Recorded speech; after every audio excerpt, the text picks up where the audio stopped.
Pasintabi po sa mga nanananghalian at sensitibo ang mga susunod na detalye.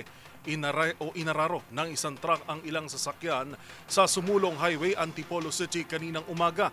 3 ang patay, kabilang na ang isang pahinante at ang rider ng motorsiklo na pumailalim sa truck. Ang kumpirmasyon at iba pang detalye sa live report ni Edniel Parosa. Edniel. 3 ang patay, Yuel, habang 2 pang ibang sugatan matapos ang karambola ng 6 na sasakyan sa bahagi ng Sumulong Highway sa lungsod ng Antipolo.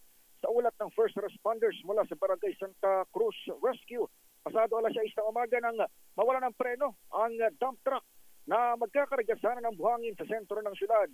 Dito na nito inararo ang kasamang isa pang truck, maging ang mga 2 motorsiklo, isang kotse, isang SUV sa kabilang lane ng kalsada. Kalakas ng impact, ipit sa pagkakayupi sa harapan driver at pahinante ng truck.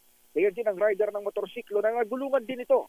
Ayon sa Antipolo City Command Center, idineklarang dead on arrival sa ospital ang lalaking pahinante habang sa retrieval na nalagutan ng hininga. Ang 2 natirang dead on the spot. Inabot din ng 3 oras bago nagnormal ang daloy ng trapiko sa lugar habang sa ngayon pa lamang din na re-retrieve o nakiklear itong mga iniwang debris ng nabanggit na karambola sa nasabing Barangay Santa Cruz, Sumulong Highway, lungsod ng Antipolo. Ito sa Edniel Parosa, nag-uulat para sa DZRH.